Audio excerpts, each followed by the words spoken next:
I'm just going to start off by saying that my family has been doing this for over 30 years. I, as you may guess, I'm a little young to have been doing that for quite that long. It has been over 20 years though. So some of you, well, there's some of our carrots on the table down there. Boy, I can't see you guys, I just see the light. I'm going to see if I can run this thing.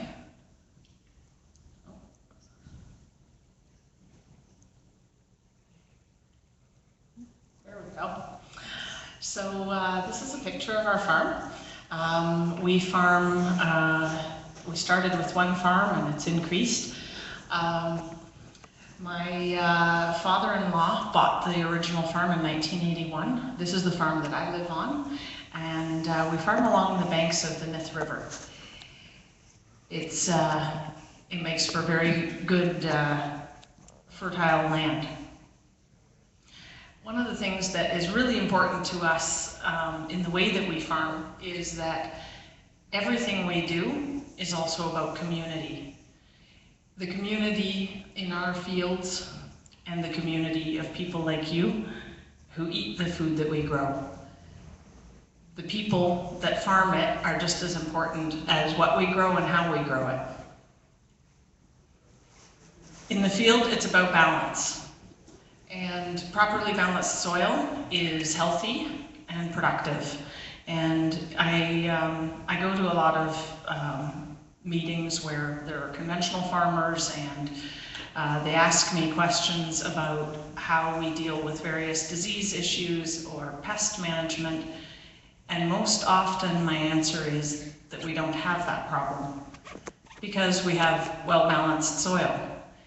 And they find that hard to believe, but it's starting to catch on outside of organic as well. I was at a meeting of fruit and vegetable growers in Ontario, and I was talking to somebody about this, and he couldn't imagine how it was possible. He said, well, what do you spray for? And I don't remember what the disease was. And I said, that's not an issue that we have. And you know, that's not to say we have no issues, but they're mostly managed by rotations and balance and ensuring that we have a healthy ecosystem on our farms. And another farmer walked up and said, well, yeah, you know, and he was a conventional farmer. I was the only organic person in the room. And he said, well, yeah, you know, my input costs have gone way down because I'm using compost and rotation, and I'm using cover crops. And we had a really great conversation about how, you know, this stuff really works. It's not just, you know, fringe people out there who are out of touch with reality and who let their fields become a source of disease that infects other areas. When everything is in balance, the plants are healthy. Healthy soil, healthy people. We work with a lot of compost. One of the most fascinating things for me is the effect of biodiversity in the soil. And we talk about greenhouse gases, and one of the things that farming actually conventionally and in the less sustainable practices releases a lot of nitrous oxide into the air. And that is one of the worst greenhouse gases. We don't hear a whole lot of talk about it yet, but I was down in California at a farming conference down there, and they were talking about how the soil releases nitrous oxide into the air when there's breakdown of the plant matter. And that starts to sound like all farming is really bad. And every time you till your soil and every time there's breakdown, you're contributing to climate change. But you have to take the conversation all the way to the end. When you have good biodiversity, the more microorganisms you have cycling nutrients and holding nutrients in your soil, the less nitrous oxide it gives off. So they're able to hold on to the nitrous oxide, which when it off-gasses is a loss of nutrients to your soil. And so for me, that's one of the most fascinating things, is the biodiversity within our soils. Some of the disease pressures that many conventional farms have are because that balance is off. And everybody's familiar with the rabbit population and how that's tied to wolves. And when people killed off all the wolves, there were too many rabbits. Well, that same relationship exists all the way down to the microscopic level. Pest species that cause disease in the plant, or insect populations that cause holes in the leaves and can strip your plant of any green matter. Most of them have what's called a boom-bust life cycle. They reproduce in the millions and have very short maturation time. The predators that keep them in check, like wolves, don't have as many offspring, have a longer lifespan, take longer to reach maturity. So what happens is when we put chemicals in our soil to control a pest, we wipe the niche clean. And that leaves an empty space for those with the boom-bust life cycle to be able to populate very, very quickly. And it becomes worse and worse. And so as you use chemicals to control the problem, you get a worse problem. Dr. Elaine Ingham, who's a very interesting speaker to hear if you ever get a chance. She's actually speaking at the COB conference in a couple weeks in Toronto. So I'd encourage everyone to go hear her speak, because she's a whole lot more interesting speaker than I am. But I have to say, after hearing her talk about the microbiology in soil, I wanted to go out and sign up to study it at university. But she talks about chemical applications in your field being like a crack addiction, because it takes more and more to get the effect you want, and it doesn't do as good a job because you've destroyed the natural balance.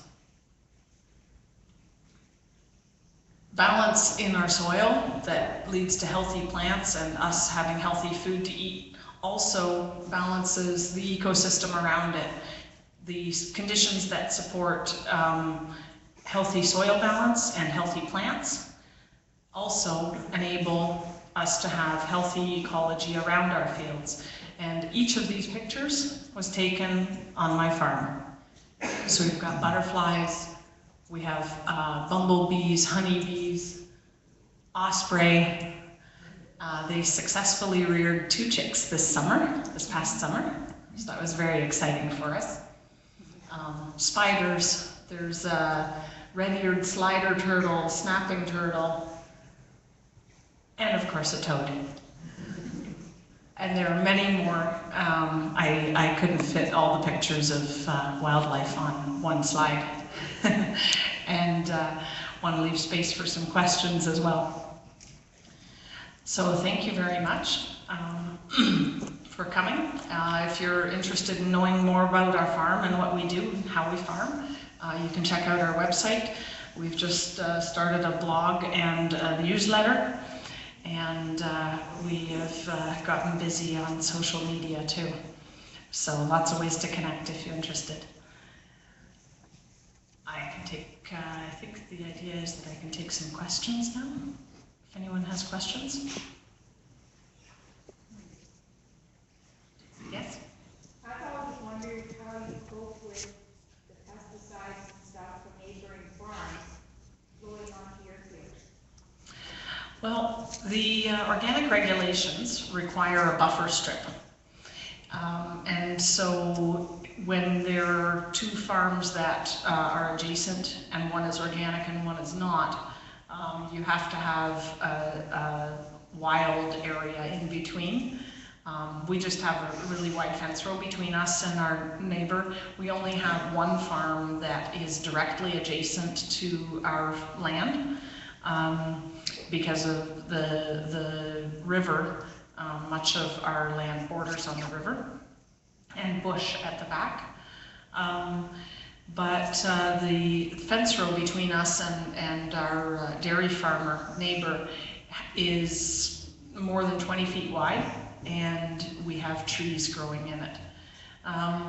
We're also very lucky that our neighbor is very considerate, and he's a conventional farmer, but he's a conscientious farmer. He doesn't spray things when the wind is up, and he tries to reduce what he's spraying.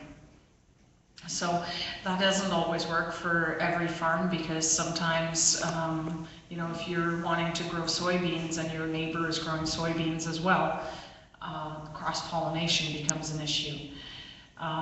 If it is determined that there's insufficient space between you and your neighbor, the inspector will require that a certain amount of the crop is not harvested as organic, is either abandoned or sold conventionally. But it's one of the realities, and it can be very challenging, especially when you want to have a good relationship with your neighbors. Yes? I often hear that to be certified organic is costly and difficult, and so a lot of farmers use those words, no spray or pesticide-free, instead of actually becoming certified to be organic. I was just wondering if that was getting better, or if you felt like it was becoming easier for farmers to certify themselves as an organic farm. Well, that's something that I'll say that I also, you know, I'm here representing my farm and speaking from, but I'm also the president of the Organic Council of Ontario, and so that's a question I answer a lot. Organic certification is a tool, and a lot of times what I say when a farmer will say to me, you know, it's too expensive to become certified. So, okay, you know, what are you doing to have records to know how much your costs are for things? Those are the same types of records that you need to prove that you're farming organically. So if you're keeping those records anyway, and most, you know, good farmers do, it's not a huge step to go and get certified as far as work goes. And being pushed to a standard, to me, is a good thing. We will always have people that don't want to pay for it, or who say it's too much work. But, you know, every chance that I get, I talk about how it's actually a useful tool, and with increasing requirements for food safety certification, the difference, the line between what you have to do as a conventional farmer and what you have to do as far as record keeping and having inspections, it's getting a lot less. And so then it becomes about choosing the best practices that are healthiest.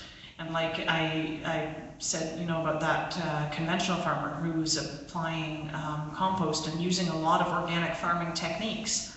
If he's doing a lot of those things already, and he's reducing the costs of his inputs, it's not a hard step to then, you know, completely omit those inputs and go all the way to organic farming.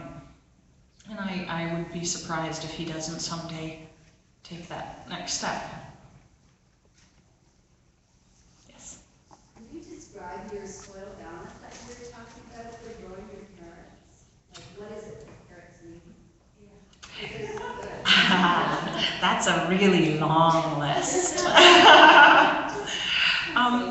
So carrots need soil that is well drained, not too dense, so it likes lighter, fluffier soil. They don't like a lot of heat. So this past year, everybody noticed that it was kind of cool this past summer and a lot of rain. The carrots loved that. we had a bumper crop of carrots. They must have tasted really good to everybody, not just me, because we were sold out of them before Christmas pretty well, of the 2-pound size anyways. We still got a few juicers, but I think we're down to the last of them. So carrots want soil that is fairly rich in humus, but not, they're not a very heavy feeder in terms of nutrients. But if your soil is healthy, generally healthy, with a good compost balance and rotation, you need, all crops need pretty much the same sort of, I mean, they require certain differences in peak nutrients, but they all require a healthy biology within the soil to be cycling those nutrients. And the point of crop rotation is that you never deplete one set of nutrients.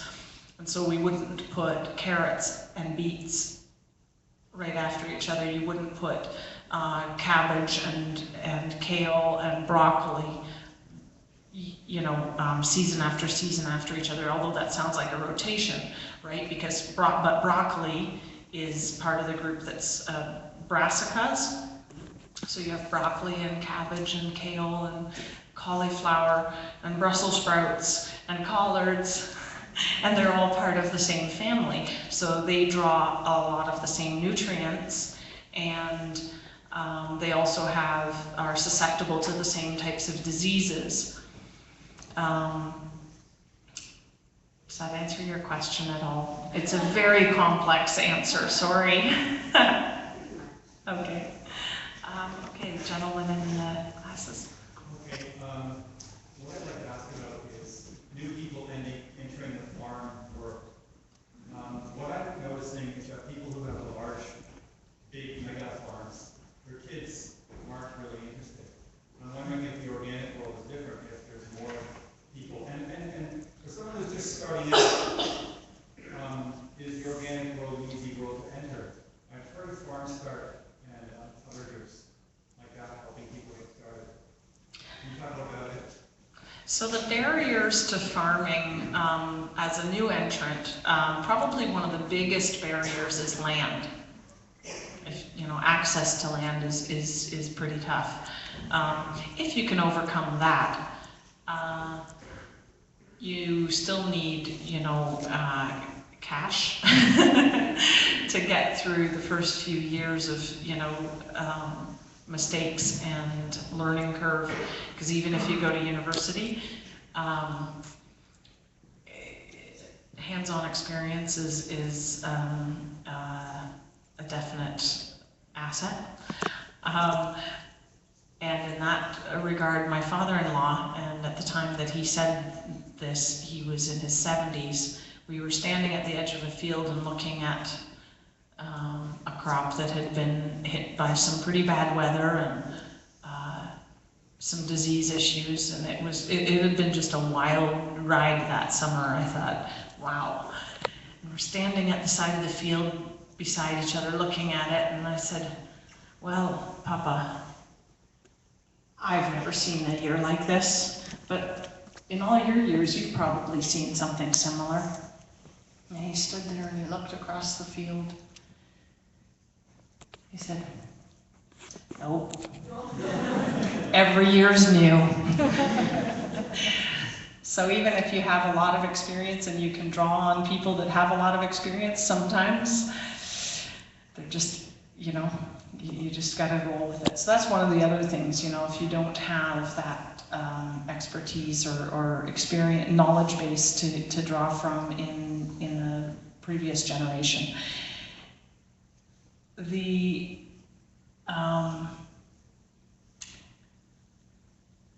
Sorry, your question was about barriers to entrance in farming and whether it's easier conventionally or organically. I would say most of the barriers are universal. You know, the cost of the farm doesn't matter whether it's organic or conventional. There are a lot more crop consultants out there to tell you what to do if you're choosing to use chemicals. A lot fewer of them in terms of organic. I mean, it's increasing, you know, and as there are more of us doing it more often and longer and growing, then there's a network you can draw on for advice. But there also isn't university courses that are geared to organic very much.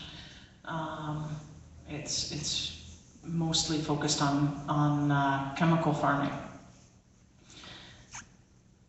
I think farming is a tough job to get into, no matter which way you decide to farm.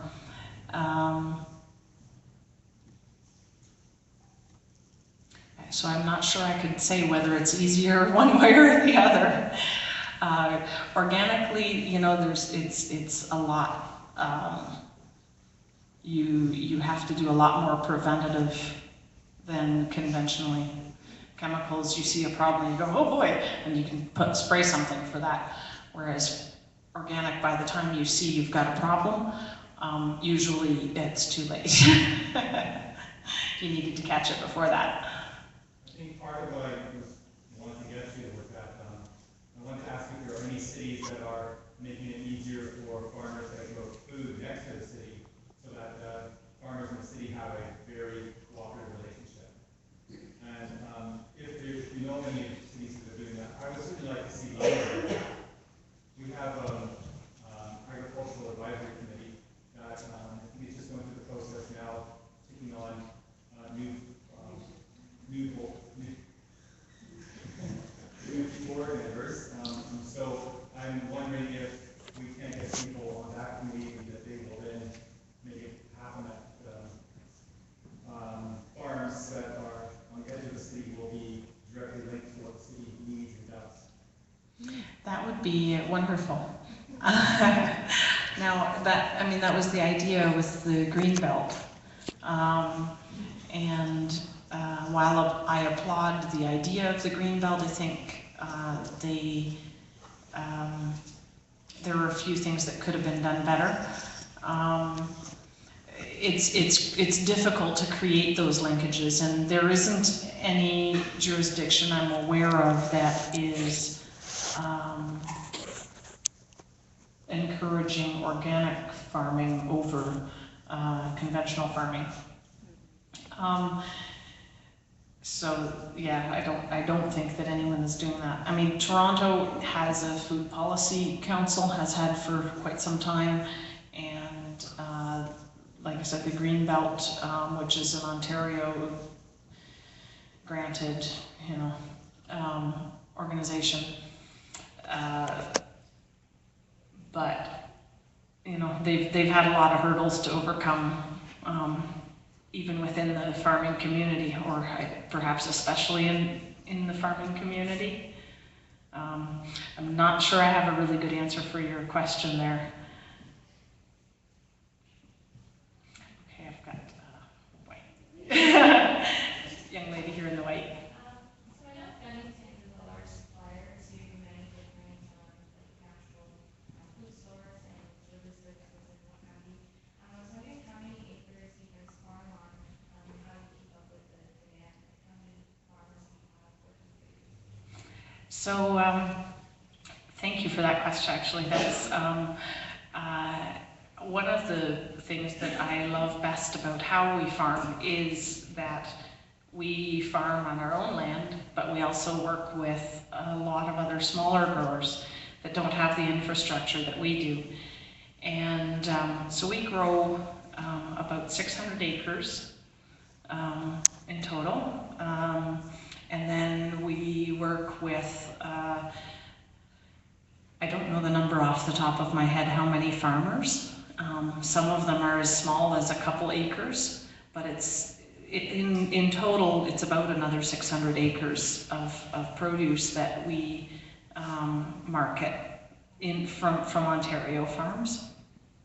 And possibly more if I count the ones that have their own brand and we just distribute for them. Yeah, so it's a lot, and it's, you know, the really great thing is that it enables those small farms to get to the market. You know, all the stores, it's difficult for a store. I'm sure any of the people who work at the co-op, or I know Linda is in the room, you know, to place 1 or 2 orders with a couple suppliers instead of having to order, you know, one thing from 5 or 10 different people, makes it a lot easier for the stores. And it's good for us because our trucks, you know, driving down the road have more product in them. And the other farms don't have to have a truck of their own. So it builds community and works all around. Can I add kind of to that? What Robin was talking about was trying to create kind of like I guess a committee that works together and tries to help kind of promote more organic farming and provide support. Since you have that network of all the small farmers, have you created something like that together to kind of support more farmers? Well, I mean, one of the, what we don't have a formal structure. If, I don't know if everybody could hear her question, but it was, you know, if we've created some sort of a network that specifically supports the other smaller growers to get it to market. We work with people based on a handshake. It isn't written down, there aren't any bylaws, and there are no monthly or annual meetings where we vote on anything. But in the winter months, we talk about how the year was and what we think we can do better for the coming season, and try to analyze the trends in the market as well as we can. You know, we basically, so we work with farmers that sell to us only. We also work with some that have a roadside stand or go to the farmer's market, or they have a CSA and we buy their excess. So, you know, whatever they don't sell at their CSA, they sell to us. And some that go to farmers markets or have a CSA will actually sell to us in bulk. We have like washing machines to drum wash the roots and things, and bag them up and grade them, and they'll buy their own stuff back and to sell, because it's easier and cheaper than having to wash it themselves. But we don't have any formalized organization that is, you know, membership based or anything like that. We just try to work cooperatively with all the farmers. Okay, sorry, I have a question somewhat on logistics. When you said that you don't necessarily have as many of the same problems as conventional farmers based on your crop rotation and soil health, how do you determine soil health, or how do you, if you do encounter a problem, how do you troubleshoot that for the next time? Like, say the rest because we're moldy one year, do you extend your rotation? Do you try to adjust pH levels in your ground? Like, how do you approach these things? So we have a crop consultant that takes soil samples and tests for basic fertility and nutrient levels in the soil. And we will determine how much compost or which compost to apply to which field based on that. If we have, I'm trying to think of a specific example, you know, where essentially by you know, managing the soil preventatively, if we get into that situation, it's usually something that's beyond our control. So, for example, one year we had so much rain and so little sun that the soil biology was impacted. So the soil became unhealthy, and we had 3 different diseases hitting the same crop of lettuce. It was pretty spectacular. But I mean, that was weather. It was based on weather, and there's, you can't make the sunshine. But we've had, as we've been managing our soils preventatively and consciously year over year, that balance gets more and more stable and much more biological diversity. The University of Guelph, a lot of students have to do research, and they'll look for a place to be able to access a wild insect population. A lot of them come to our farm, and through this we've been told that our farm has more biodiversity in insect life than most other places that they go. So we have, last year we had 3 different groups doing studies for the university on our farm.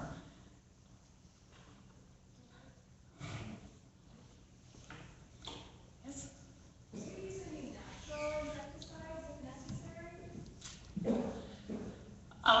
There are natural insecticides. There are insecticides that are allowed under the organic regulation. We try to avoid having to use them. But there's, for example, something called a spinosad that is a relatively new biologically produced, so it's an insect that produces the toxin, and it is effective, but we try to reduce, we maybe use it once a year if we have to. Again, we try to not have to use anything, even if it is approved under the regulations. Okay, I think. All right. A lot of people who dismiss organic farming tend to say, oh, it's a nice idea in theory, but it just doesn't work. It's not as efficient. We have 7 billion people to feed. It can't all be organic farming. I imagine you can smash that argument with this. I love that question. In case anyone didn't hear it, he said, a lot of people dismiss organic farming because we're gonna need to feed 9 billion people, and organic farming just can't do it. 2 things. Genetic modification claims to do increase yields and reduce dependence on chemicals. Guess what? Doesn't do either. It does the opposite. So the argument that we need GMOs to feed the world, right there, it's disproven scientifically. There was a panel of over 300 scientists convened by the UN in order to examine that very question, and over 300 around the globe, and they all came to the same conclusion, that GMOs do not offer increased yields, and they, in fact, increase dependency on chemicals. When you look at what we've done to our soils with chemicals, and how farming with chemicals has depleted the soils and caused them to be less productive, I find it disingenuous to assert that that actually can feed an increasing population. There's another part of that. Most of the hunger in the world, almost all of it, I would say, is not due to a shortage of food. It's due to economic disparity. Those who have can buy more calories than they need. Those who don't often eat enough calories, but they don't have enough nutrients in those calories. So, to me, organic farming is the only way to feed a growing population, because organic farming can not only produce good food, but it feeds the soil as well. And that soil, we have to feed that soil if we want to feed ourselves. Does that answer the question?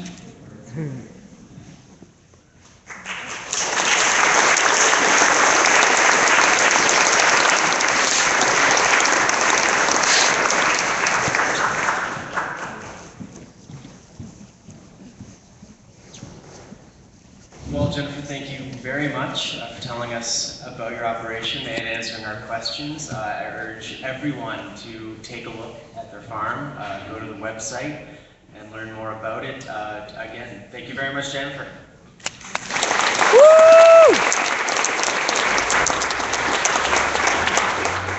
Now, our next speaker tonight is Martin de Groot from Mapleton's Dairy. And they have been in operation since 1980, where they started as a conventional farm. And after about 10 years of that route, they realized that something just didn't feel right. By 1990, they were certified organic, and it's only grown from there. So to listen to that journey, I would like to bring Martin on stage.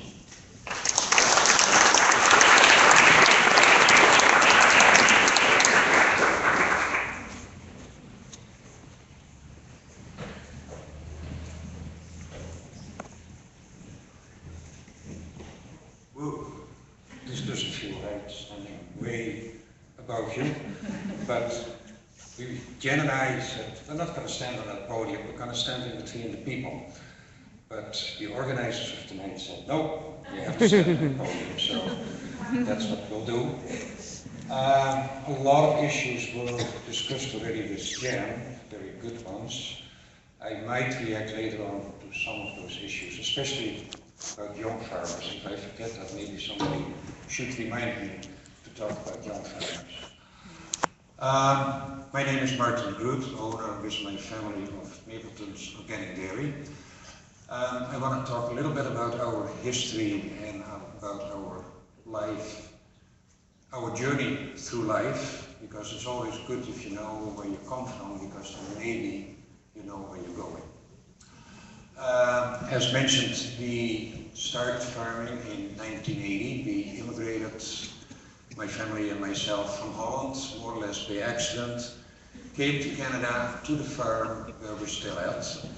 At that time, it was a 150-acre farm with about 50 milking cows. I used to work for the Dutch government in developing countries. I grew up, so did my wife, on a dairy farm in Holland, but we had never farmed.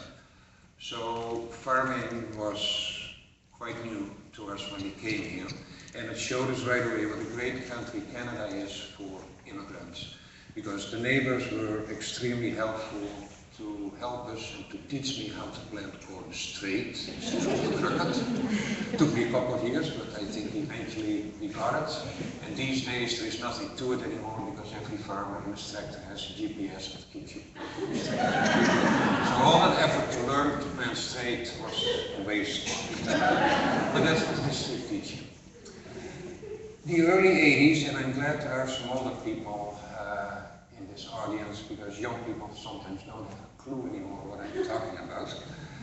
The late 70s, early 80s were really a change in agriculture. Up till the early 70s, mid 70s, most farms in Ontario were mixed farms, 100 acres, where what I call things were in balance. And that's going to refer also to Jen's story about diversity, soil health, because up till that time farmers were diversified. They grew some crops, they had maybe a few milking cows, a few beef cows, some chickens, some pigs, and there was a balance between the land and the amount of animals they were raising on the farm, because they raised only so many animals as food they could produce on that farm.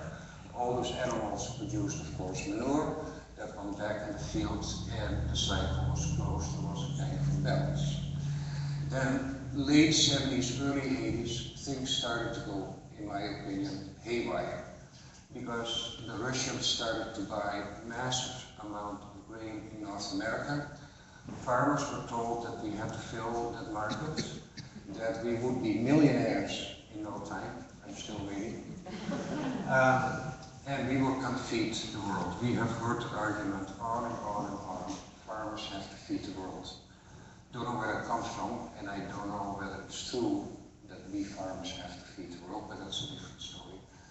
So all the experts in the early 80s told farmers, if you want to stay in business, you have to intensify and you have to specialize. And that's where things really started to go off the rail.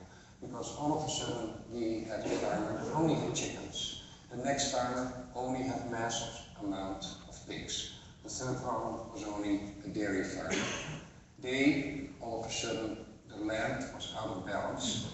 They were producing way more manure than for the small amount of land they had. And then next door, you had a cash crop who was growing only corn and beans, maybe some winter wheat, so only 3 crops, very limited diversity on the farm. He went to the local fertilizer dealer and bought massive amount of fertilizer and sold that grain to his neighbor that was producing all that manure. So the whole balance and interconnectedness in the system was lost. I have a degree in agriculture, and I believed all those stories as well. So when we started farming, after a couple of years when I knew how to plant corn straight, I started to apply more fertilizer. Great, you can higher yields, but the crop grows a lot faster, so then especially grains, they would topple over because they were growing too fast. But that was no problem because the chemical companies had a product called CCC, you sprayed it with stuff, kept the straw so that it wouldn't fall over. But then the crop was still growing too fast, you got all kinds of fungus diseases because the crops were stressed. No problem, we got all kinds of fungicides for that to spray with it. And again, we farmers were going to feed the world, and again, we would be millionaires in no time. We did it for a couple of years. The odd year it would work if everything was perfect, not too much rain, but enough rain, not too hot, not too cold, not an early frost, not a late frost. Everything worked perfect, we were making some money. The rest of the time we were losing money, and we started to realize that we were filling the pockets of the big transnational companies and that we were taking all the risk.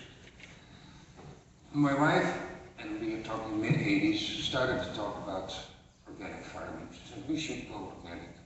For her, and I think a lot of women in this room will recognize that, it was a motherly feeling, a gut feeling about what's right and wrong. Not so much facts, but it wasn't right according to her what we were doing. I said, no, we are real farmers. And in the mid-80s you had those guys, you know, those city slickers that came back to the countryside, ponytail, wool socks, Birkenstock shoes, maybe growing a little bit of marijuana in the back 40s. Organic farmers. I said, no, I'm a real farmer, it can be done. We had the book in the house, Small is Beautiful, from Robert Schumacher. Some of the old-timers in this room might recognize that. Anybody does? I'm getting really old. There's one. And it's still in our logo of Mapleton, so Small is Beautiful. The Club of Rome started to talk about diminishing natural resources, that someday we were going to run out of oil, etc.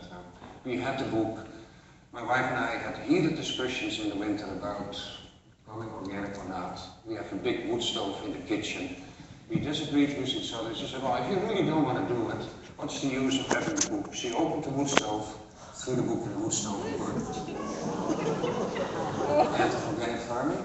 No. End of our marriage? No. But the next summer, she took me on a trip to the farm of Lawrence Andrews, one of the very early organic dairy farmers and a really good dairy farmer in Ontario. He's the owner now of Harmony Organics. When I saw that farm, I was very impressed what Lawrence was doing. And I said, okay, you won, I lost, we're going to do it. So in 1990 we started to switch the farm over to organic. Looking back, it was by far, and really by far, the best decision we made in our farming career. Because all of a sudden we realized that we were not commodity producers, but that we were food producers. That we were producing food for real people like you, which made us as farmers partly responsible for the well-being and the health of our population. Because if you look at the health of the population, I know all the statistics tell you people are getting older, and that's true. But if I look at young people, and I have grandchildren now that go to school, the amount of diabetics, allergies, obesities, you name it, are rampant. Things that when I grew up, hardly noticed. I know I went to a high school, there's 1,100 children, and there was one girl in that whole school that had asthma attacks, and it was quite a sight. When she had it, everybody knew it. These days, all those kids, half of them walk around as puffers. All those diseases are directly related to what you eat and to the environment. You are what you eat. Jump in, jump out. Just a little example. I read a little while ago about a small research project they did in the States. They took a box of cornflakes. You all know you pay $4 or $5 for a box of cornflakes. The farmer actually gets 3 cents out of that box for the amount of corn that's in there. They took the cornflakes out of the box, took 2 groups of rats, fed the cornflakes to one group of rats. They shredded the boxes, fed the other group of rats the boxes. Guess which group survived longer? The ones that were eating the boxes. That's a true experiment, as we know. This, to me, explains how the whole food system works. What you buy in the grocery store is overpackaged, over-refined, it's lots of calories, there's no nutrition in it, you get overcharged for it, and the farmer gets a very small amount, and it's everybody in between the industry that gets the money. So we started to farm organically. Now, I said for my wife it was a kind of gut feeling. We men, unfortunately, there are some men in this room know we all have to rationalize why we do something. I mean, that gut feeling, we can't go by that. So now that people ask me, why do you farm organically? And it has changed a little bit over the years, but there's basically 4 reasons why we farm organically. One is our personal health. When I plant my crops in the spring, I put my seed in the seed drill, the planting machine, or I can eat it. I can go in my t-shirt, take my, or in my short, take my t-shirts off, doesn't matter. I don't have to deal with any chemicals. Then I see my neighbors, they have a mask on, they have coveralls on, they have plastic gloves on, because all their seed is treated these days with the neonicotinoids that kill all our bees. It's harmful to people, and they definitely won't eat it. Personal health. 2 is, of course, the environment. And I'm not saying that farmers are the only ones causing all the environmental problems, but they are part of the problem. Look at Lake Erie with the algae bloom. 90% of that phosphate that goes into Lake Erie that's causing those algae blooms are caused by phosphate runoff of the farms. The other thing is that conventional farming is totally unsustainable. The argument always is that one farmer these days feeds 200-300 people. That might be true, but nobody ever looks at the energy balance. And conventional farming, you can look at a lot of studies, it's 3 to 10 calories of energy that goes into agriculture for every calorie at the other end that comes out. And that goes back also to the question that somebody raised to Jen, can organic farmers feed you a lot? Well, we have to, because this conventional system won't last. It is unsustainable. It's the same as your bank account. You can't keep pulling money out of it. There comes an end to it. And whether we're going to run out of oil, and at the moment it's a funny discussion with oil being so cheap, but we all know we're going to run out of oil someday, plus all the environmental problems it's causing. The most ridiculous thing we're doing at the moment is the production of ethanol. If you really think about that whole process, what we're doing, we have natural gas, which is one of our more clean, renewable resources. We use that to make nitrogen fertilizer, That's the only way we can do it. We, under pressure, and it's a whole process. With natural gas, we are able to make natural, artificial nitrogen fertilizer. So then we spread it on the field. 20% of that evaporates, goes in the air. 20% gets washed out, comes in groundwater. Nitrification, if you get too much in it, then we get blue baby syndrome, etc., etc. 60% of it is used by the crop. Then we grow corn. Well, in this climate, especially last year, there's still lots of corn, as you know, standing out there because it didn't get dry. And it never gets dry in our climate. It always has to be dried afterwards, artificial. We do that again with natural gas. Till it's dry enough, then we bring it to a very complicated plant, an ethanol plant, where we make the corn into ethanol.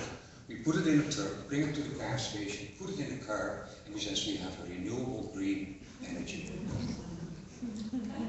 Crazy. If you look at the numbers, it's totally absurd. In doing that process, they have to grind up the corn, make it wet in order to let it digest and make the ethanol. So you end up with a lot of wet product. It's called brewer's grain, which we can feed to ruminants, so cows, mainly the feedlots, but it's 80% water. So we can transport it only over a short distance, otherwise it doesn't pay anymore. So what are they doing now? They're drying the wet brewer's grain. With what? With the ethanol that goes out the other end of the plant. Now it's dry enough, we can truck it further to feed it to the cows. Like this whole system is totally absurd. Okay, I can live with my schedule. Sometimes I get carried away. Third reason we farm organically is the whole issue of power and control. Farmers claim they're totally independent. They make their own decisions. They decide what to do.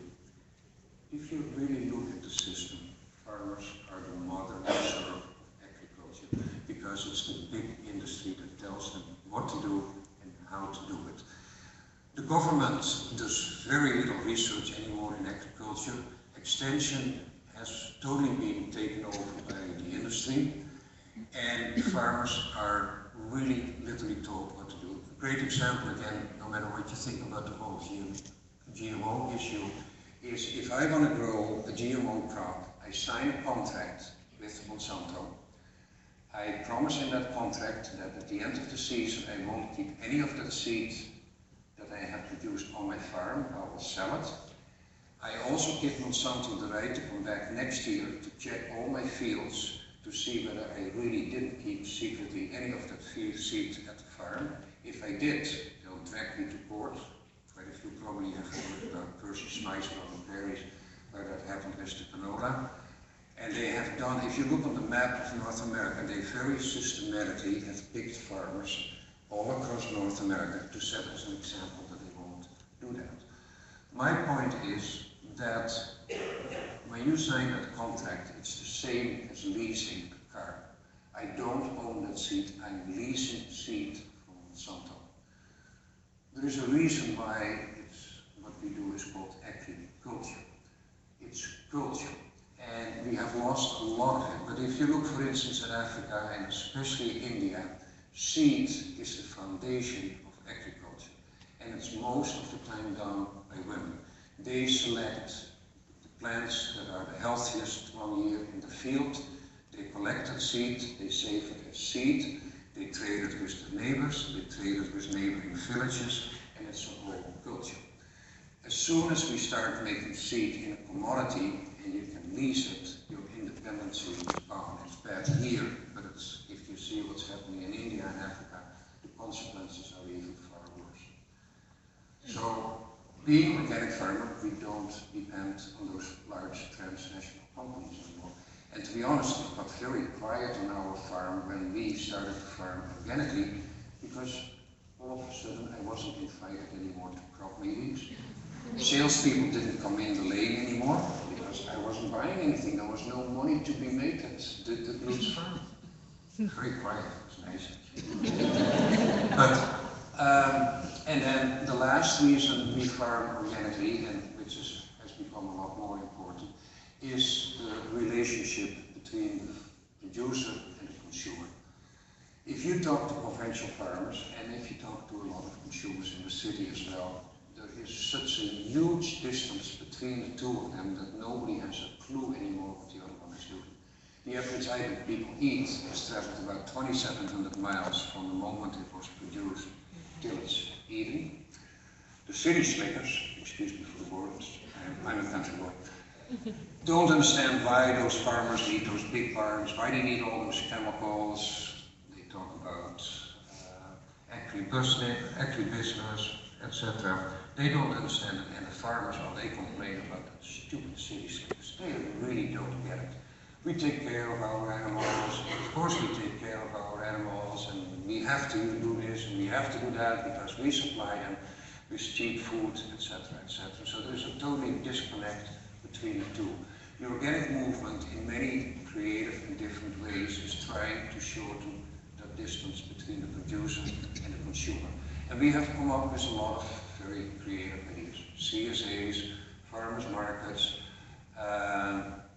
on-farm stores, co-ops, you name it, and we're really trying to shorten the distance between the farmer and the consumer. Research tells you that 25% of the population wants to know where the food is produced, how it's produced, and by whom it's produced. We have a lot of people coming to our farm, and it sounds funny, but for a lot of people that buy the food at our farm, I'm Farmer Martin, the person whom they trust that is producing the food. And I don't know if it was Joe Sanderton or somebody else said, each consumer should choose its farm, should have a farm. And I'm very proud to be a farmer for a lot of people that put faith in us. So back to the farm. So in 1990, we gradually started to farm organically. We didn't do the whole farm from one day to the next. We did it field by field, because I had to learn it, the fields had to learn it. So it took us a couple of years to get the whole farm certified organic. Then eventually the whole farm was certified organic. Then it takes 1 year to get the dairy herd certified organic, because you have to feed your cows 1 year 100% organically grown feed. At that time antibiotics were totally prohibited, and hormones of course, and still are totally prohibited. So then eventually we had the milk certified as well. Then there were a couple of, I think 7 or 8 other dairy farmers in Ontario that were certified organic as well. We were all member of a co-op, Ontebio, and they hired actually my wife Ineke as the first manager, and that's how Organic Meadow, the Organic Farmers Cooperative, was born. I know most of you are a member of a co-op. A co-op can be great. Co-op can be a curse as well, because it's a group of people that have to work together and have to work in the same direction. Organic Meadow, right from the start, was very successful. Some of its members, in my opinion, went to the head. They wanted to get big fast, started to hire very expensive managers, and we didn't feel really comfortable with it, and we left the co-op. So there we were. We had organic milk, no market. So my wife and I sat around the table again and said, what are we going to do now? I said, well, let's make organic cheese. What else can the Dutchies do with organic cheese? She said, yeah, well, cheese. It's hard to make good cheese, but it's kind of boring. It's always the same. Why don't we make ice cream? I said, what? She said, yeah, ice cream. People love ice cream in North America. When you say ice cream, they smile, and you can play around with flavors, you always can change it, and blah, blah, blah. Well, usually we disagreed. We couldn't agree. So we hired a company from the University of Waterloo, I think, to do some market research for us. I lost, see. I guess you get the drift of our marriage. And so we decided in 1999 to start making ice cream. Well, I can spend a few more hours standing here and talking about that. Making the ice cream itself is very easy, but you need a name, you need packaging, you need marketing, you need distribution. You have to be known. Well, we know right from the start that we were making the best ice cream in the world. And we thought everybody would line up at the door and knock on the door and drag the ice cream off the farm. So it didn't happen. It took us about 3 years to build up a market, and we were very fortunate that we had the dairy farm at that time, because that's what kept Mapleton's alive, because it only lost money. But eventually it started to come, and since that time we haven't looked back to grow a little bit every year, and we sell our ice cream all across Canada. The fresh yogurt is deliberately only sold in Ontario, because there is organic yogurt coming in from BC, from Olympic. If we would send organic yogurt from Ontario to BC, they would meet each other somewhere on the prairies, waiting for summer. So I feel sometimes already bad enough that we send a lot of ice cream to BC, but it's a nice market for it. And from a business perspective, it's good. Deep down in my heart, I rather would sell it all in Ontario, but hopefully that will come someday. So in 1999 we built a small on-farm processing plant where we started to make ice cream and frozen yogurt. We had an office in that building as well, and in the corner we put a little freezer with some ice cream in there, because we thought, well, maybe some of our neighbors want to buy ice cream. Those neighbors never showed up. It's very well known. Stuff from far away is good. Great story is, we were in business 4 or 5 years, all of a sudden a neighbor showed up. I know her, but she had never been in our store. She said, you know what, I was at BEI, I saw your ice cream there. She's a regular customer now. But people started to come from far away. Kitchener, Waterloo, Guelph, Toronto, and they wanted to buy our ice cream. So after a couple of years, the little freezer in the corner of the office was too small. So in 2005, we built an ice cream cafe in front of the store, where we do organic lunches, where of course we serve all kinds of ice creams, and where we also sell meat only from animals that we raise on our farm. So we sell beef, pork, chicken, turkey, lamb sometimes, and that has become a very popular place. The public has changed over the years as well. When we started to farm organically, we only got questions about chemicals in the environment. That almost has disappeared. But people really started to ask questions about the animals and animal welfare. And animal welfare has really risen way, way to the top of the awareness, fortunately, of the consumer. So people started to ask questions whether they could see the animals, and we got a lot of questions about the animals. What do you do with old cows? What do you do with your bull cows? Are your animals going outside? Do they have access to the outdoors? Do you graze them? Etc., etc. So in the beginning we did some tours in the barn. That became a little bit cumbersome, and one of our daughters came back to the farm and wanted to be part of it. So then we built what we call the demo barn. It's a smaller building in front, close to the store, where we raise animals on a small scale that we do on a large scale on the farm. So we have chickens for meat and for eggs in there. We raise turkeys in there for Thanksgiving, and in summer they go out on pasture, grass-fed free-range turkeys. We have calves in there, we got some rabbits in there. A neighbor brings some alpacas over so that when we do tours we can show, especially the school children, that they are used for clothing. Outside we have what's called the crop circle, where we grow on a small scale all the crops we grow on a large scale on the farm in the same crop rotation, with the cover crops, the red clover, etc., as we do on a larger scale on the farm. That has become a real big attraction. I always see the minivans coming in, the doors go open, the kids jump out, and they don't run first to the store for the ice cream cone. They run to the barn because they have to see the goat or the calf, see how they're doing, and once that is done, they come to the store to buy the ice cream. So now we do a lot of tours. Like last fall, I think we did about 1,000 or 1,200 school children. We have a pumpkin patch, so they get a wagon ride, they get a tour of the barn, they can see the animals, they get an ice cream cone at the end, and that's a combination of fun and education. We also have done some other things. 2 years ago we developed a new barn for the cows. Up to that time we had what's called a tie stall, where cows in the winter are tied up. Now we, even in the winter when they were tied up, we let them out for a couple of hours in a different building where they could walk around, but it was still not perfect. So 2 years ago we built a new barn with a new concept. It's called a compost barn. It's basically one big open space which we fill up with about a foot of sawdust before the animals came in. Then when Mother Nature calls, the cow lifts up its tail and let it go. And then once a day we go in with the tractor and a cultivator and we mix the sawdust with the manure, and after a little while that starts to compost and heat up. And when it gets sticky, we add more sawdust to it to keep it dry enough for the animals that it's comfortable. So it has quite a few advantages. One is for the cows because they don't walk on cement. In most barns, the bigger free stalls, cows always walk on cement, which is very hard on their feet.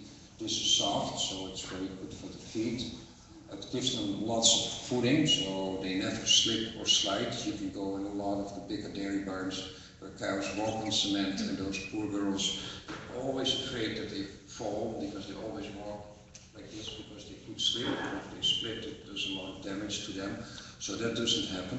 It's warm, and in the winter when it's cold, sometimes before the cow lays down, I can see her pushing some dirt to the sides, makes a little hole, wiggles her bum, and she lays down, it's perfectly comfortable. And they're so comfortable that a couple of times it has happened now that one of my neighbors, dairy farmers that have big barns with 200 or 300 cows, walk in because they want to see if they've heard about it. They walk in and say, "Martin, you've got a problem." I know what's going to happen. "Oh, really? Yeah, that cow over there. I think she's dead." "Really?" "Yeah, no. You see, she's totally flat, her head's on the ground, her legs are sticking out. Cow is dead, man, you've got a problem, you better get her out." I've seen it before. The poor guy has never seen a cow in total rest. If a cow is in summer out of pasture and they're totally relaxed, they will lay on their side, stick their legs out, put their head on the ground, the tongue is hanging out of their mouth, their eyes are closed, they're dreaming away. You hardly can wake them up. You really have to, hey. They have never seen that. We constantly see that with the compost pack, that those cows are out in a different world. On top of that, we installed what some people call a robotic milking system. We call it a voluntary milking system. It's a system in which the cow decides when she wants to get milked. They don't get milked at specific hours anymore. When the cow feels like that she wants to get milked, she walks in the area where she gets milked. Then she gets recognized because they've got a bunch of chips hanging on the neck, which cow it is. And then she gets milked automatically. Nobody is there. It's a laser that reads the udder, puts the attachments on, milks the cow, and the cow leaves again. If she wants to come back 6 hours later, that's fine. She'll get milked again. If she wants to come back 10 hours later, that's fine as well. If she wants to come back 15 hours later, then a little flag goes up and the computer warns me that cow was a little bit late. Maybe we should tell her to come, because certain cows forget to come. We have a problem with them. And it's not because they don't like the robot, but or the voluntary milking system. They just don't think about it. They could be at the other end of the barn. I come there at 6 o'clock in the morning. I look at my screen of the computer where those cows are late. I wake them up. They look at me. "Oh shit, yeah, you're right. I should have milked." They get up. They walk diagonal through the barn to the robot, and they get milk. But they just don't think about it. I don't recognize my old herd of cows anymore compared to the previous system. In this system, the cow is in charge. Nobody tells them what to do. They can eat, they can sleep, they can play, or they get milked. And it sounds funny and people always look strange at me, but cows don't like people. "What do you mean, Martin? You're a dairy farmer. They don't like you?" "No. I like them, but cows don't like me. They tolerate me, but they are smart enough, they'd rather do it on their own. They're a herd animal, and if they are left alone, they are smart enough, they figured this whole system out. They had to learn a lot, but within 2 weeks in this new system, 90% of the cows knew what to do. And in the summer it's even more complicated because we still want our cow on pasture, but they also have to be milked. So they developed a system, it's called Grazeway. It's just a gating system. The cow walks in once she wants to go outside. The computer looks at the cow, looks at the record. Oh, you were milked 5 hours ago? Sure, you can go out to pasture. The gate opens, she can go out. The next cow walks in, she was milked 10 hours ago, and the robot says, so the computer says, no, you're not going to go out. The gate stays closed, another gate opens, she has to go back in the barn, and she only will be allowed to go out on pasture when she is milked. And they learn that in no time. So that whole barn is built around cow comfort, and it made my cows very happy, and it made the cows very happy, so it made me very happy, and it saves a lot of labor as well. So yeah, that's about who Mapletons is. The store is open in the winter 5 days a week, Tuesday till Saturdays. In the summer we're open 7 days a week, from 10 till 6. All the buildings, all the barns, everything is accessible for the public. We do guided tours, we have a lot of signs up everywhere where you can see what's going on. Jokingly, I have sometimes said to people, I have found people on this place everywhere except in my bedroom. Sometimes I say, I'm sorry about that, but I didn't say that. But no, we don't have anything to hide. There are no big signs when you walk in the farm, restricted area, no public access, and you see that at a lot of farms these days, all under the model of biosecurity. I think a lot of farmers are afraid to show what they really do. Anyway, I'll stop there. And young farmers, I promise to get back to that. And that's a very interesting issue. We have been, not at the moment anymore, but we have been for a long time part of the CRAFT program, which is an internship program among organic farmers, where we take interns in for the summer. They work with us. Every month we meet at different farms so people can learn what's all going on the different types of organic farming. Because there is and was a large group of young people, especially women, especially with secondary education, that have a passion for food and they wanted to go back to agriculture. One of the roadblocks, mentioned tonight again, is access to land. We recognized that 6-7 years ago, so at that time I talked to the group of interns we had that year in Ontario. I said, if somebody is in this group wants to start its own business here at Mapletons, then I'll help you to do it. You can do what you want, you get a couple of acres of land, you take responsibility and you run it the way you want to do it. You can use our facilities. There's a young lady by the name of Caitlin who took me up on it. She started small. The first year she had a CSA with 25 members. The second year I think she had 50 members. The third year she had 75 members. She was supplying our store with vegetables. She did 2 farmers markets, I think one in Aurora and one in Kitchener. Was extremely successful. She was so successful that the year after, so in her 4th year of farming, not too far away from us, she was able to buy her own farm, and she was still farming and was very successful. After that, we had other people doing not exactly the same. The last one we had was Katie. She was growing mini vegetables for the upscale restaurants in Toronto and also supplied our store for with vegetables which we would sell for her. Strange enough, when she left, she got pregnant, she was on maternity leave. Strange enough, last year we tried to get another young person to do the same. We have advertised it all over the place, didn't get any takers. This year we're trying to do the same, and we have advertised it. Twitter, Facebook, alumni of craft, etc., etc. And we don't seem to be able to find young people that want to run this as their own business as Mapletons. I really start to doubt about my reputation in the community, but I don't think that's what the problem is. I'm not sure what the problem is, but if you know anybody who wants to start farming, doesn't have access to land, there is the possibility for Mapletons to get a couple of acres of land which is ready to go. It has lots lots of compost on it last year. It's overcropped. There's a small greenhouse. There is a vegetable outlet. We have some equipment to help them out. And I'm more than willing to help a young person to get started. So if you know anyone, contact us. That's what I wanted to say about young farmers. Another issue that came up is the questions to can organic farming feed the world? 50% of the food in the Western world that is produced never gets consumed. It gets lost, wasted, refined. 50% of the food in less developed countries never gets consumed because insects, rodents, fungi, etc. destroy that. Moreover, and that's the last point, and maybe that could be a point of discussion, the last statement I would like to make, if I would ask you guys, are you in favor of a sustainable organic farming system?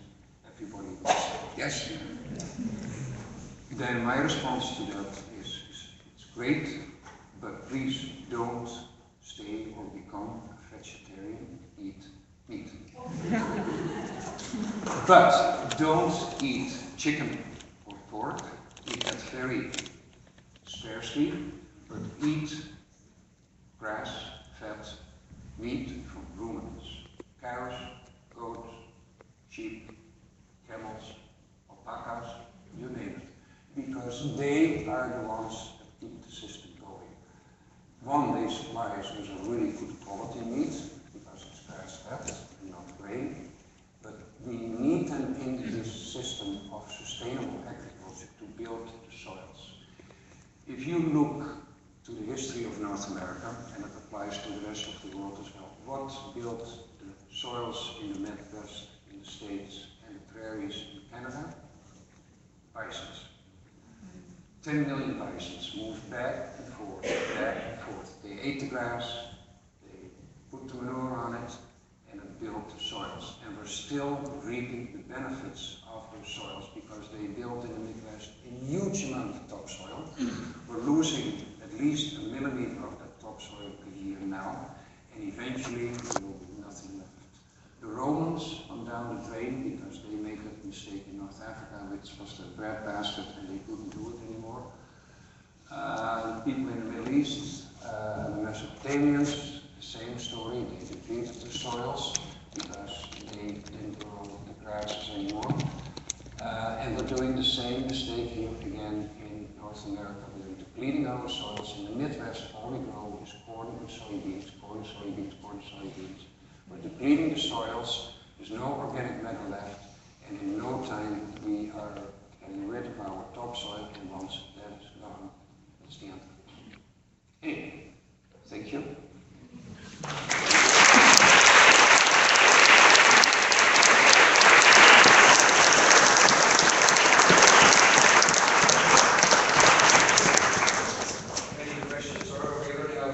Just for time to get things done on time, we are unfortunately going to have to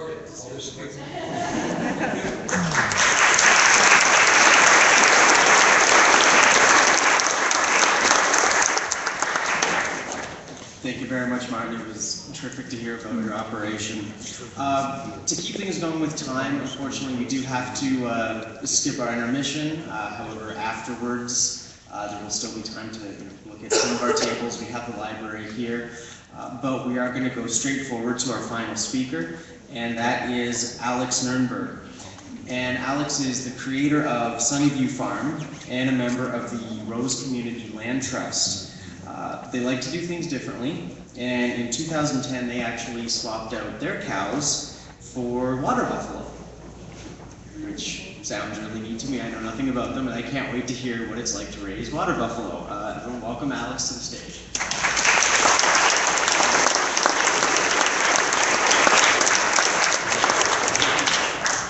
Yeah, here I am.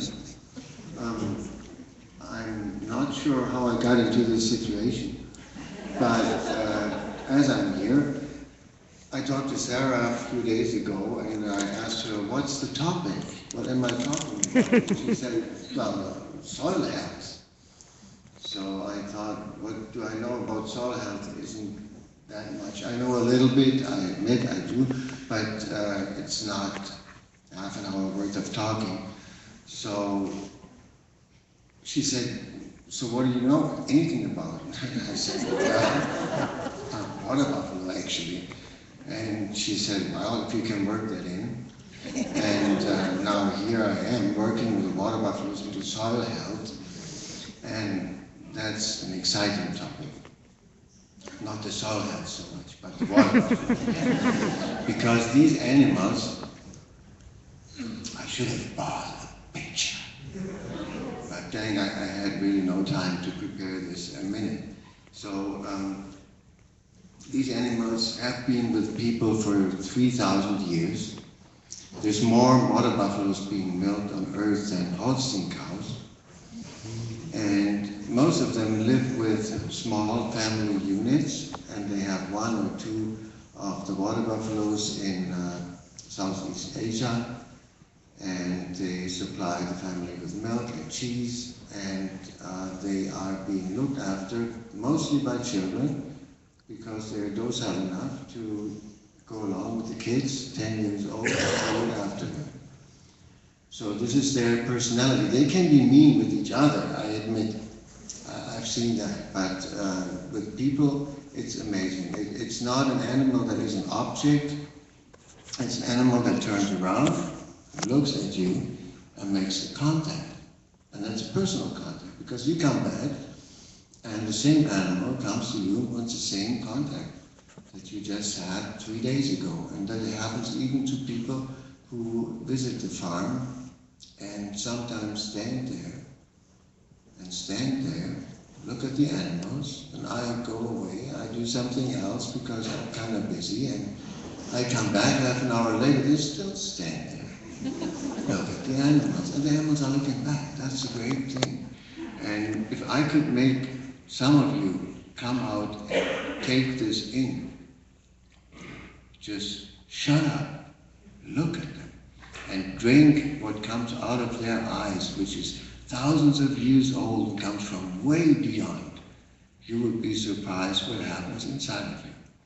So for a while we were not sure whether the decision to switch the cows for water buffaloes was a good one, because the herd that we had bought was raised on a big 150-acre pasture in Arkansas, and the only time they were handled was when they got vaccination shots or something else that hurts.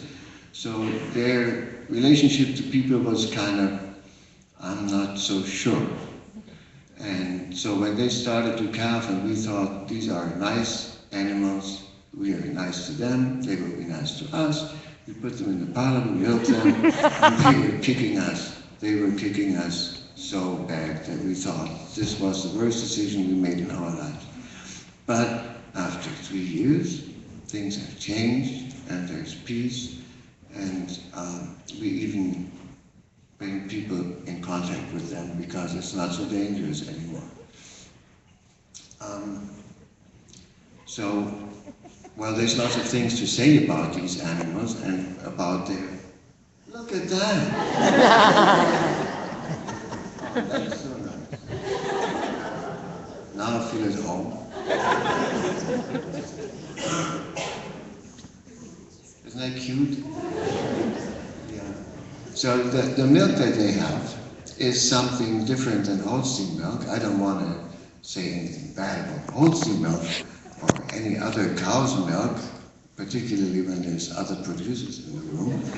But this milk has a lot less water in it because it has 10 to 12% fat, 7% protein, lots of milk sugar, and the cheese that you make out of it is on average 21% yield, which means about twice the yield that you make out of the average milk. And it has different proteins, so people that are allergic to cow's milk can drink it, in any case that we have come across. And same for the meat. I don't like talking about the meat because I feel bad when I'm being watched. And But it is a different meat. It has 30% more minerals than any other milk. But this is not a promotion thing here. I'm just telling you a few facts about these water buffaloes. The best thing about them is their personality. And for that, I would keep them, I would take them with me. The other day people were there, we were trying to retire these days. And that's not so easy because Sunnybrook Farm is part of a land trust. We cannot just sell the farm and walk away. We have to look for people who want to take over what we built up. And well, there's some young people coming and then they see, oh my God, they start at 5 o'clock in the morning and they do that 7 days a week. And so most people just politely turn away again. But some people have well, we don't know, but there's some people coming, I hope, next week who are different and maybe want to take it over. And this is another possibility for young people that Martin was talking about, that if anybody wants to farm on this farm, all you have to bring is your skills and your desire to do what needs to be done, and off you go. So that's another possibility for young people. Okay, I'm trying to get a circle here so it makes sense. Has anybody a good idea about circles? No? So, well, I come back to the water buffaloes. I'm sorry, but this is really has become the topic of my life because they don't seem to have a skin that separates you from them. They have a skin that's looking for touch, that's looking for contact, and that's looking for something to exchange. And they understand so much of what we're doing that it's quite often a little embarrassing because not everything we do and think is something we can publicly do and think with them. So it's sometimes hard to handle, but the fact is that they can do that. And well, they hereby invite you, I'm told to pass it on to you. Come out, take a look, and say hi. They would be happy to see you. And see, that was a circle. And now we are done with this because we have very short time only. But I'm happy to answer any question in the world as long as it has nothing to do with nuclear technology. I'm really bad with that. So cute. Nothing?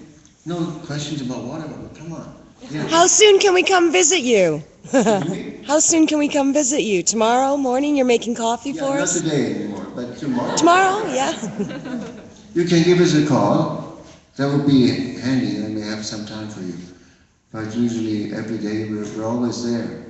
But I'm here and not there, it's an exception. I would have brought them otherwise. Okay? Yes. I just want to say I came last year to the farm and I loved it. I recommend it to everyone. I'm about to go kind of close to the water buffalo. We also met your chickens and your fighting chickens. All of us are out of touch and kind of get at it. But my question is more about milking them. I know you guys produce cheese from it. So I was wondering what the process was of milking a water buffalo. Water buffaloes have been milked. The question is, what was the process of milking water buffalo? The process is simple. You put a milker onto the udder, which is the same as a cow's udder, and you milk them. So the difficult thing is the agreement.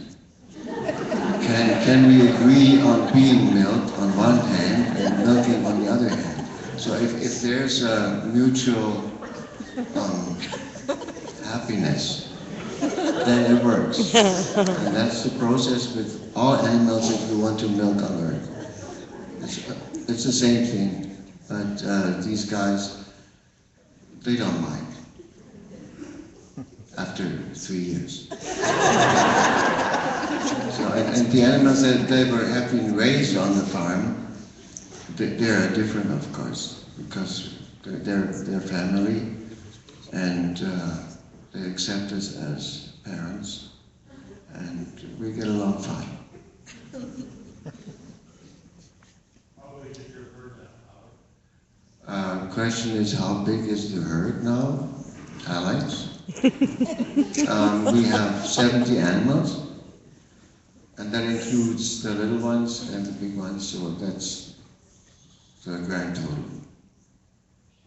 That's from 7.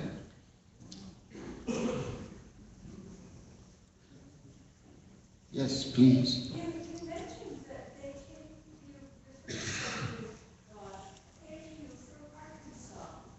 Now, do you have any idea what their ancestry is?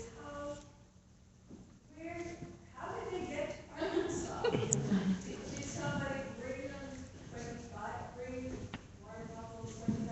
old from India somewhere to Arkansas? Yeah, it's a wild story. The question is, how did these animals get to Arkansas?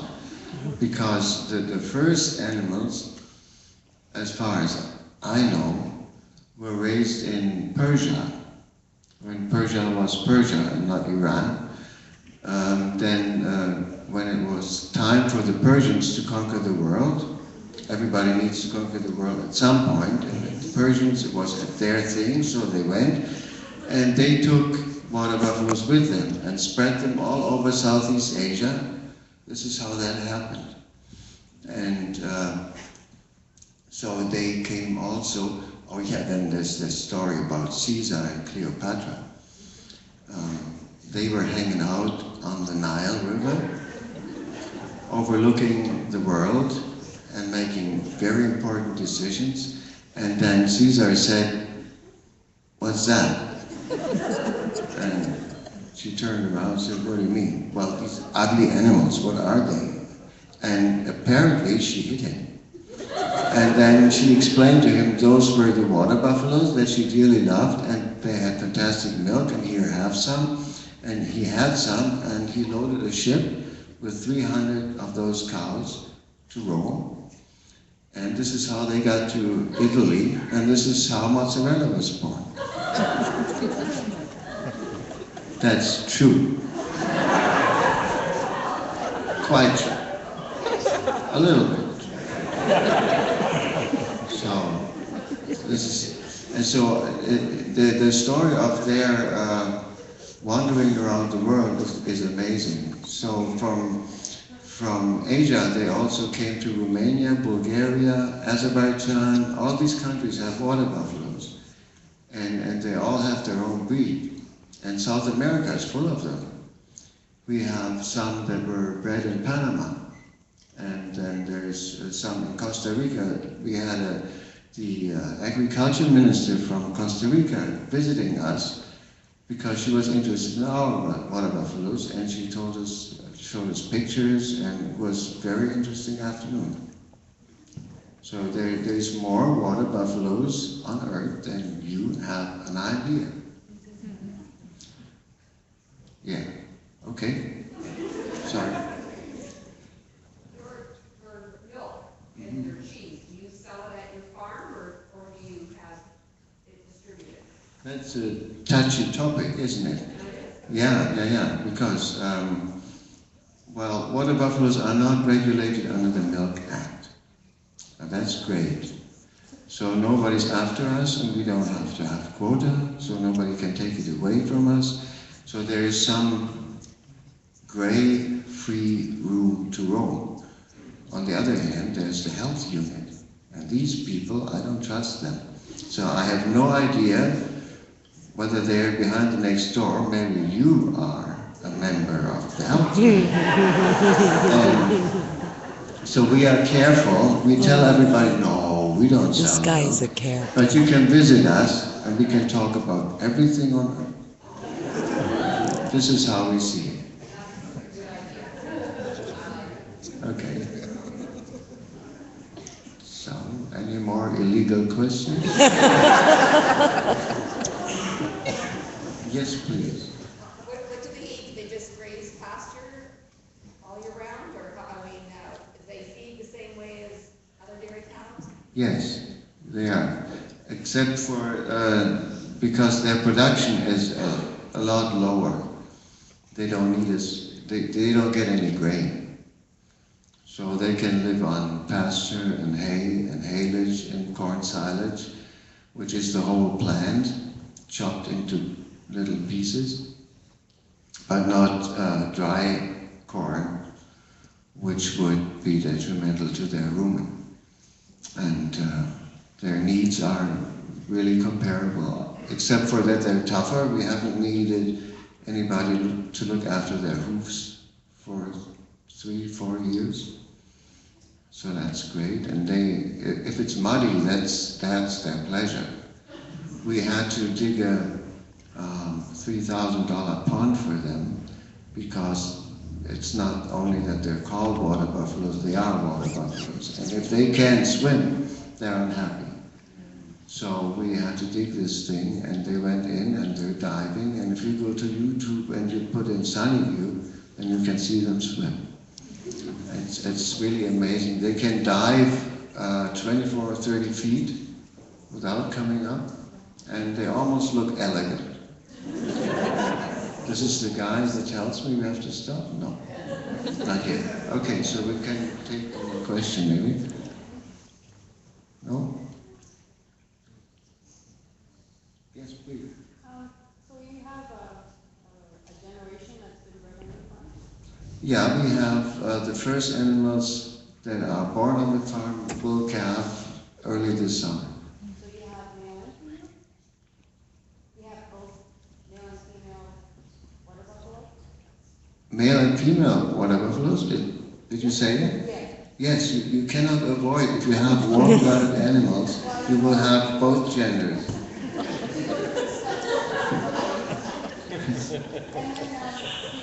Gangster. Allowed to what? Sorry? Raised by their parents. Raise the calf? Together in the herd. No, that doesn't work. No? No, because the calf has an imprint as soon as it sucks milk from the cow. And if you allow that to happen, the calf won't take milk from you anymore. It will rather die than do that. And the cow won't let you milk her, because then she knows, well, this is not what I'm supposed to do. And then you're in big trouble. We didn't know that in the beginning, and we had bad problems. Now we're fast and take the calf and be the parents as good as we can. I admit we're not perfect, but you can do a lot. And the calves are happy. You can come and take a look. Yeah.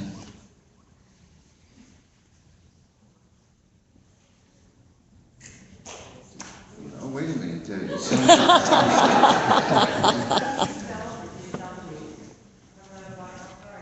Yeah. Here comes the promotional part. We have a farm store, and the doors are wide open from March to Christmas, roundabout, and we're selling the meat there too. Yeah. Mm-hmm. Just to add on that, I know you also have a delivery service, because most places. Yes, we do. We do. A very nice man with the name Dan takes orders. I don't know his phone number. I have to always look it up, but he is accessible. I know that. I think it's 649-5253, but don't quote me. And if somebody else on the phone, just make a joke.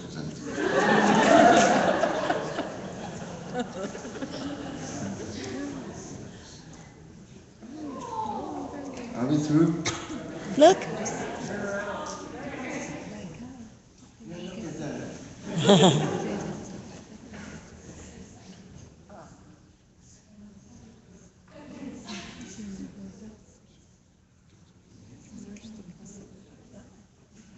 That's our farm, really. I'm surprised to see that.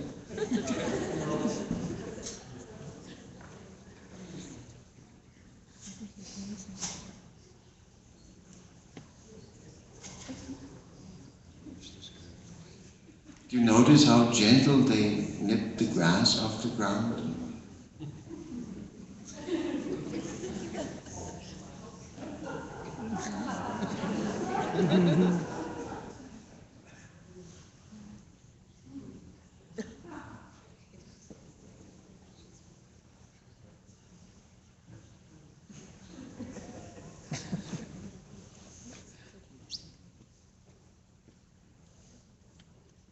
There's two tags on it, what do they mean?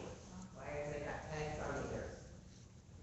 Tags? Yeah, Well, yeah, you know governments? yeah. Yeah, they're all over the world. And in this country, they require us to do that. I had little kids. Calves. I had a little kid looking at calves with the ear tags in. For children, yeah, that's a good idea. Also, but the kids said to us, Mom, look, that calf is very sad.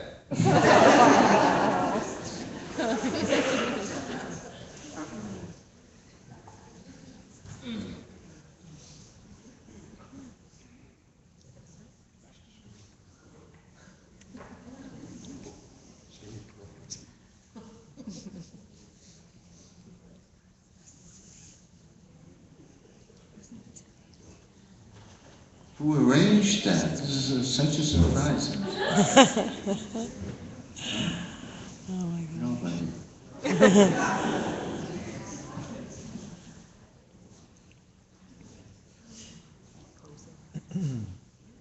What's the lifespan?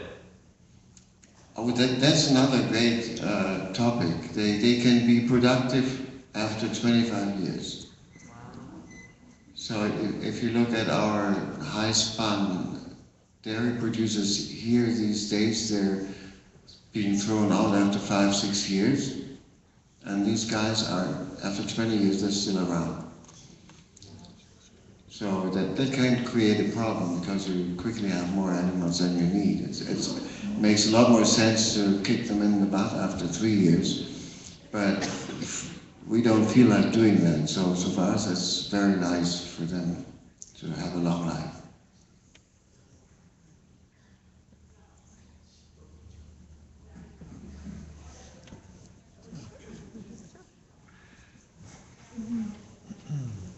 Alex, would you like the phone number for deliveries?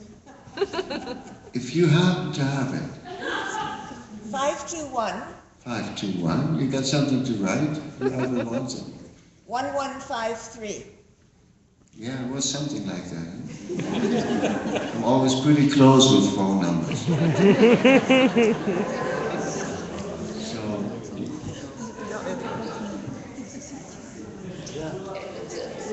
Information up on our Facebook page and on Twitter from our speakers, how to get in touch for other information. can you picture how nice it is to milk her?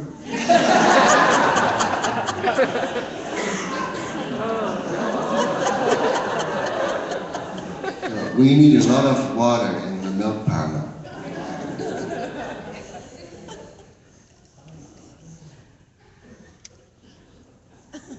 And all these beautiful holes, they dug themselves.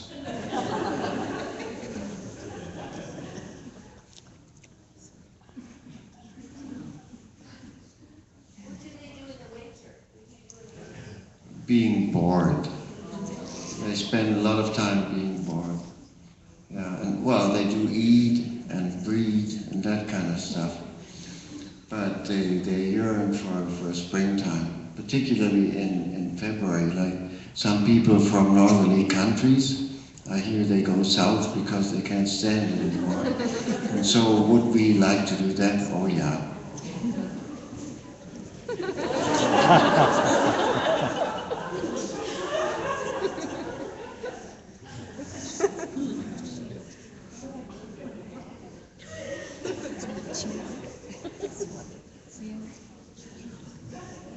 So why did you choose water buffalo? Like, why did you decide to get into it? Well, we gave the cows up because all of a sudden people started to tamper with the quota. And quota is something very, very, very, very Costs a lot of money. And then we, for 20 years, we put every penny we ever made into buying more quota. And there we were with the quota, and now they were talking about cutting the price. So I was turning 60, and the idea of having something that is owned by the bank to a quarter, and all of a sudden isn't worth what it's supposed to be, scared us. So we went out after 3 months. Took us 3 months and we got rid of the cows. But then 60 is not old enough to do nothing anymore, and so we looked around what else we could milk. And well, camels weren't really an option, but these guys were. So here we are, and we love it.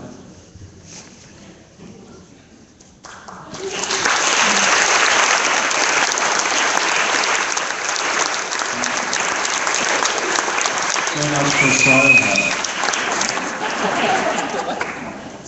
Okay, how does it work? I'll just walk away.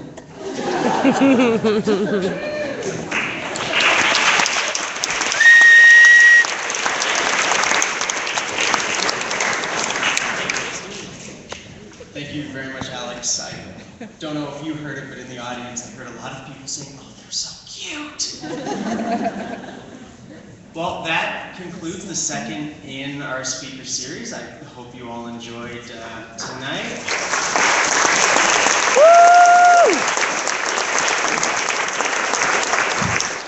We would again like to thank our speakers, Jennifer, Martin, and Alex, for coming out and talking to us. You may be able to accost one of them before they make it to the door if you have some more personal questions for them. On your way out, feel free to talk to anyone from the co-op, any speakers. We still have some organic prepared snacks out front and some apples. We have a booth from the library as well as a sample of some of what we have on the shelves. And I hope that we'll be seeing you all again in 2 weeks for the final of our series, which is specifically on the nature of GMOs. It should be a much more angering one. Yeah. Hope you all enjoy your night. Thank you again so much for coming out.